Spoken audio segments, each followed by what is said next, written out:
हमारी अपनी नई संसद में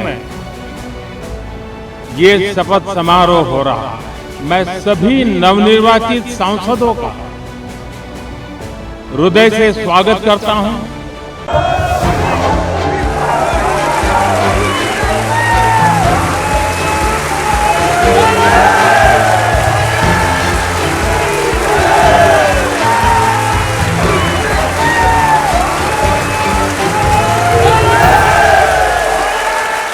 मैं नरेंद्र दामोदर दास मोदी, जो लोकसभा का सदस्य निर्वाचित हुआ हूं, ईश्वर की शपथ लेता हूं कि मैं विधि द्वारा स्थापित भारत के संविधान के प्रति सच्ची श्रद्धा और निष्ठा रखूंगा।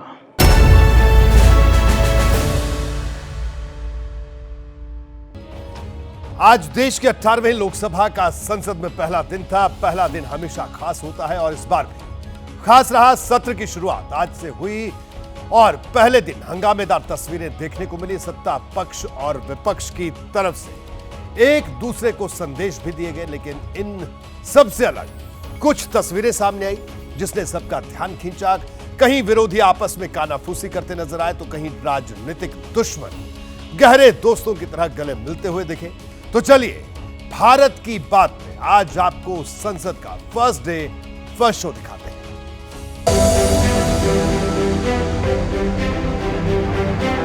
तो चलिए शुरू से शुरू करते हैं और संसद की वो पहली तस्वीर दिखाते हैं जब भारत माता की जय के नारे से सदन गूंज उठा था।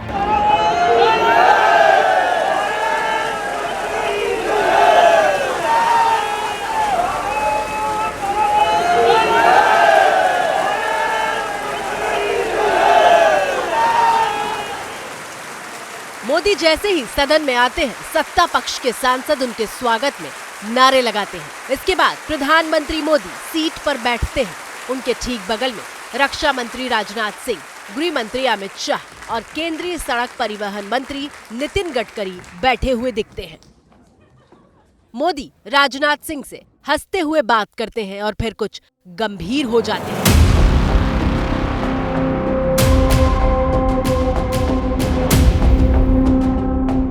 अचानक उनकी नजर सामने मौजूद किसी सांसद से मिलती है और वो हंसते हुए नमस्कार करते हैं। ऐसा लगता है कि विपक्ष के किसी सांसद के साथ दुआ सलाम हो रहा है।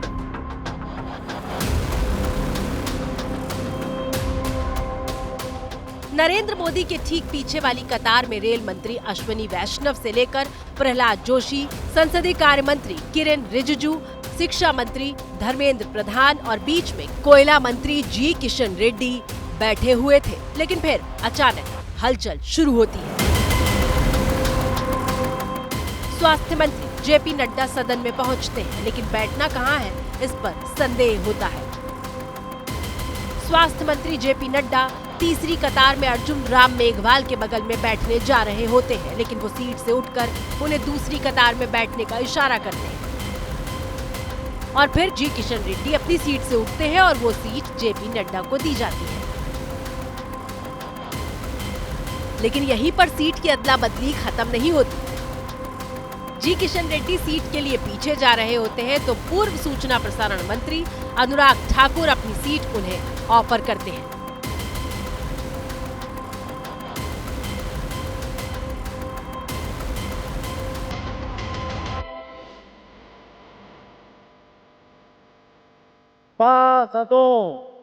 माननीय अध्यक्ष जी,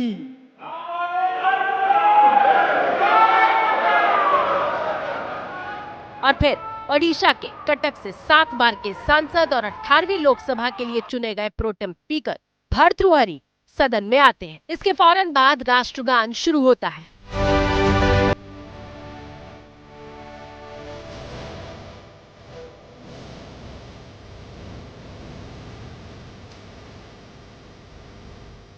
विपक्ष की तरफ से सबसे आगे वाली सीट खाली होती है। इस बात का सोशल मीडिया पर मुद्दा बनाया गया कि राष्ट्रगान के वक्त कांग्रेस सांसद राहुल गांधी सदन में मौजूद नहीं थे, लेकिन हुआ ये कि राहुल गांधी जब सदन में एंट्री ले रहे थे, उसी वक्त जन गण मन शुरू होता है और राहुल ठीक उसी जगह पर रुक जाते हैं जहां थे। संसद टीवी के लोगों की वजह से उनका चेहरा नहीं दिखाई दे रहा था। सत्ता पक्ष तो सेटल हो चुका था, लेकिन अभी विपक्ष सेटल नहीं हुआ था।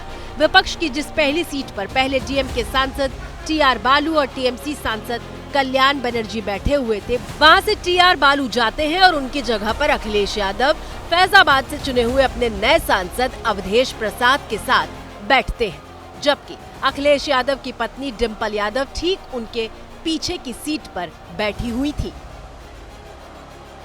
इसके बाद प्रधानमंत्री मोदी शपथ लेने के लिए आते हैं। सत्ता पक्ष मोदी मोदी के नारे लगा रहा था, जबकि विपक्ष के सांसद संविधान की किताब दिखा रहे थे। तमाम शोरगुल के बीच मोदी कुछ देर ठहरते हैं और फिर शपथ लेना शुरू करते हैं। मैं नरेंद्र दामोदर दास मोदी, जो लोकसभा का सदस्य निर्वाचित हुआ हूं, ईश्वर की शपथ लेता हूं कि मैं विधि द्वारा स्थापित भारत के संविधान के प्रति सच्ची श्रद्धा और निष्ठा रखूंगा। शपथ पूरी होने के बाद मोदी स्पीकर समेत पूरे सदन को हाथ जोड़कर नमस्कार करते हैं और राहुल गांधी से लेकर अखिलेश यादव तक हाथ जोड़कर उनका अभिवादन करते हैं। श्री राधा मोहन सिंह।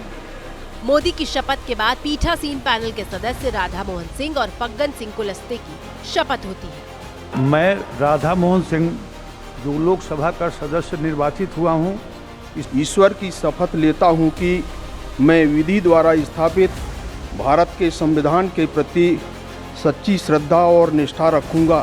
Cabinet ministers Shri Rajnath Singh. और फिर बारी बारी मोदी सरकार के रक्षा मंत्री और गृह मंत्री शपथ लेने के लिए आते हैं। मैं राजनाथ सिंह, जो लोकसभा का सदस्य निर्वाचित हुआ हूं, ईश्वर की शपथ लेता हूं कि मैं विधि द्वारा स्थापित भारत के संविधान के प्रति सच्ची श्रद्धा और निष्ठा रखूंगा। मोदी सरकार के तमाम मंत्री एक एक करके शपथ ले रहे थे, लेकिन एक तस्वीर फिर ध्यान खींचती है और वो ये श्री राजीव रंजन सिंह एलियस ललन सिंह कि मुंगेर से जेडीयू सांसद ललन सिंह जब शपथ के लिए आते हैं तो उनकी शपथ पर विपक्ष में सबसे आगे बैठे टीएमसी सांसद कल्याण बनर्जी मेज थपथपाते हुए दिखाई देते हैं।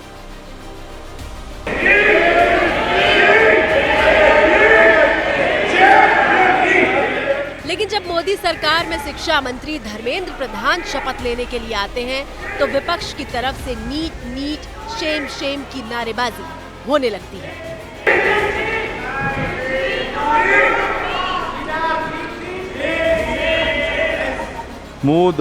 सदन के भीतर क्या क्या हो रहा था वो तो आपने देख लिया, लेकिन जिस तस्वीर ने सबसे ज्यादा चर्चा बटोरी वो थी फैजाबाद वाले सांसद की। समाजवादी पार्टी के मुखिया अखिलेश यादव ने फैजाबाद से जीते अपने सांसद अवधेश प्रसाद को अपने साथ सबसे पहली कतार में बिठाया हुआ था। आप ये देख सकते हैं अखिलेश यादव और उनके बिल्कुल बगल में लाल टोपी पहने ये फैजाबाद के सांसद अवधेश प्रसाद है। और अखिलेश यादव सत्ता पक्ष के साथ साथ समाजवादी पार्टी के लिए एक नए वोट बैंक को भी उन्होंने संदेश देने की कोशिश की इस तस्वीर के जरिए।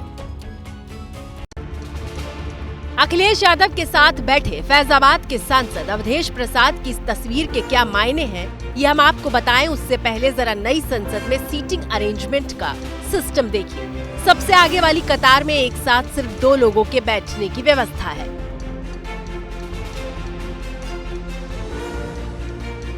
मिसाल के तौर पर जैसे मोदी के साथ राजनाथ सिंह बैठे हुए हैं, गृह मंत्री अमित शाह के साथ नितिन गडकरी बैठे हुए हैं। अगर विपक्ष की तरफ चले तो वहां डीएमके सांसद टीआर बालू के साथ टीएमसी सांसद कल्याण बनर्जी बैठे हुए दिख रहे थे। लेकिन जब टीआर बालू इस सीट से हटते हैं तो 2 लोगों की जगह पर 3 सांसद आकर बैठते हैं।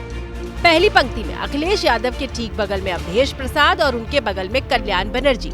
उसके बाद कांग्रेस सांसद राहुल गांधी और राहुल गांधी के बगल में के सुरेश बैठे हुए थे। अखिलेश यादव ने अवधेश प्रसाद को सिर्फ अपने साथ पहली कतार में नहीं बिठाया था, बल्कि सदन में आते वक्त उनका हाथ पकड़कर संसद की सीढ़ियां चढ़ी थी। ऐसे में अवधेश को सबसे आगे रखकर अखिलेश ये संदेश देना चाहते हैं कि समाजवादी पार्टी में दलितों और गैर यादवों का भी पूरा सम्मान होता है। अखिलेश यादव के अवधेश प्रसाद को इस तरह महत्व देने के कई सारे कयास लगाए जा रहे हैं। कहा जा रहा है कि अखिलेश यादव की निगाह दलित वर्ग पर है। वो मायावती के खेमे में सेंध लगा करके उनके वोट अपने पाले में करना चाहते हैं। अवधेश यादव दलित वर्ग में पासी समाज से आते हैं।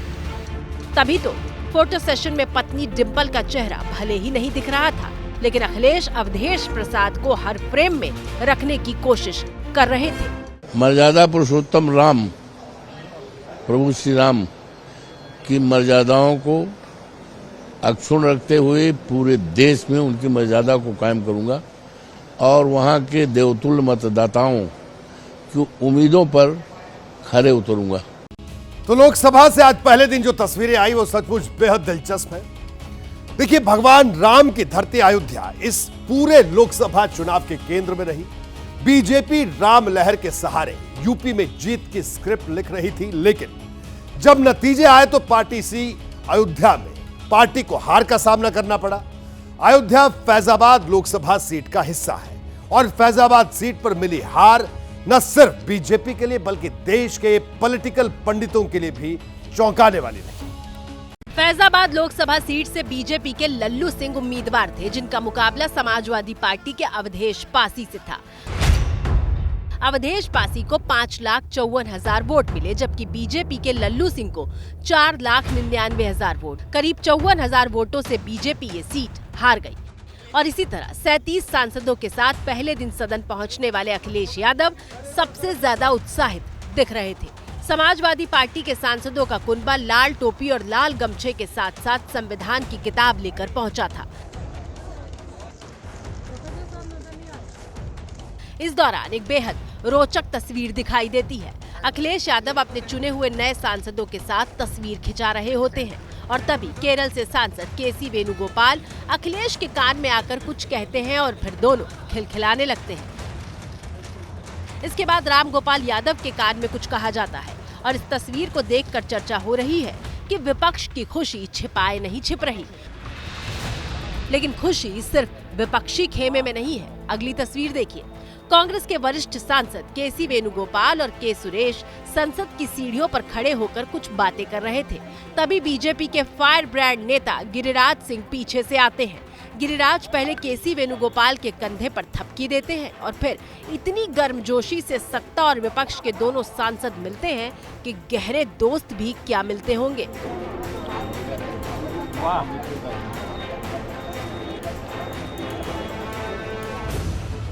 सदन के पहले दिन नवनिर्वाचित हुए सांसद भी चर्चा में रहे। दिल्ली से सांसद और सुषमा स्वराज की बेटी बांसुरी स्वराज ने संस्कृत में शपथ ली। अहम बांसुरी स्वराजः यः लोकसभाया सदस्यत्वेन निर्वाचितः ईश्वरस्य नाम्ना शपे यद् अहं विधिना स्थापितं भारतस्य संविधानं प्रति सत्यां श्रद्धां निष्ठां च धारयिष्ये। जबकि अभिनेत्री और पहली बार की सांसद बनी कंगना ने हिंदी में अपनी शपथ ली। मैं कंगना रनौत जो लोकसभा की सदस्य निर्वाचित हुई हूँ, ईश्वर की शपथ लेती हूँ संविधान की रक्षा हम करेंगे। लेकिन ऐसा भी नहीं था कि संसद के पहले दिन सब कुछ खुशनुमा ही हो रहा था। वार पलटवार भी हुए और गहरे संदेश भी दिए गए। संविधान का तोड़ना बंद करो, बंद करो, बंद करो। नरेंद्र मोदी का तानाशाही नहीं चलेगा, नहीं चलेगा, नहीं चलेगा। पीएम मोदी सत्र की शुरुआत से पहले जब संबोधन के लिए आए तो उन्होंने कांग्रेस को कड़ा संदेश दिया और इमरजेंसी की याद दिलाई। कल 25 जून को भारत के लोकतंत्र में जो काला धब्बा लगा था उसके 50 वर्ष हो रहे हैं। भारत की नई पीढ़ी इस बात को कभी नहीं भूलेगी। संविधान के लीरे लीरा उड़ा दिए गए थे, देश को जेल खाना बना दिया गया था। देशवासी संकल्प लेंगे कि भारत में फिर कभी कोई ऐसी हिम्मत नहीं करेगा जो 50 साल पहले की गई थी।